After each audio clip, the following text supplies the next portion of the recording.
कच्चा हमरा अच्छा लगा। खोल दा अपन कच्चा हमरा अच्छा लगता। हाँ खोल दा अपन कच्चा हमरा अच्छा लगता। सुपर बाबे ऊपर नीमन अच्छा लगता। सुपर बाबे ऊपर नीमन अच्छा लगता। तो क्या करूं? और खोल दा अपन कच्चा हमरा अच्छा लगता। खोल दा अपन कच्चा हमरा अच्छा लगता। नो अरे मैडम गोरी आई गाँव में सैंडल ऊंची इसके पाँव इतराती हुई बल खाती हुई कच्चे में घूमती जाती हुई हाँ हुसन को अपने दिखाती तू मेरे दिल में आग लगाती तू शहर का फैशन वैशन गोरी यहाँ पर ना चलेगा। खोल दे अपना कच्चा हमको अच्छा लगेगा हमको अच्छा लगेगा। Here we go. खोल दे अपना कच्चा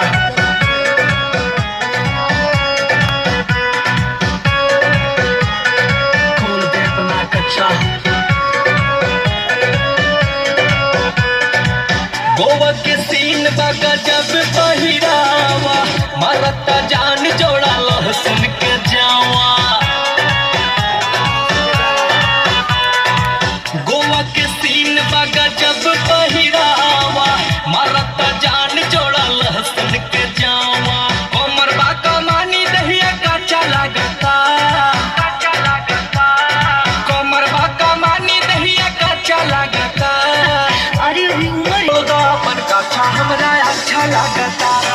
खोल दा अपन कच्चा हमरा अच्छा लगता। Introduction Ranjan Saxena Music by M.M. Brother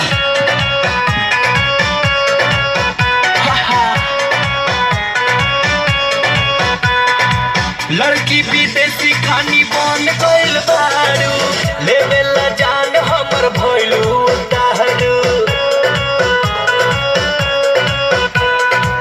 लड़की विदेशी खानी बन गइल बारू लेवेला जान हमर भइलू दारू। निकलल बा पेट जे में बच्चा लगता। बच्चा लगता। निकलल बा पेट जे में बच्चा लगता। नहीं जी मोटी हूँ ना। और खोल दा अपन कच्चा हमरा अच्छा लगता। ए हो खोल दा अपन कच्चा हमरा अच्छा लगता।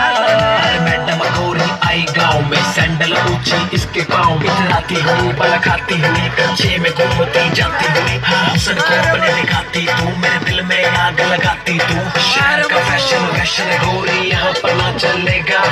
खोल दे अपना कच्चा हमको अच्छा लगेगा हमको अच्छा लगेगा। Here we go. खोल दे अपना कच्चा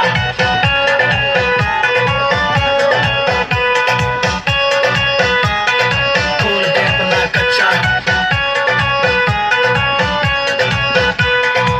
सगरी शरीरिया से टपकाता छेना देखी बगल लैले महेश रंजन सका सेना।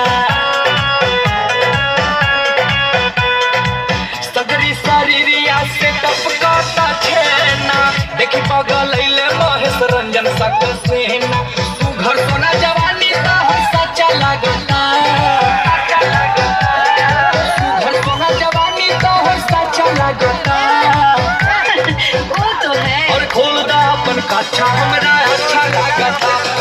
खोल दा अपन कच्चा हमरा अच्छा लगता।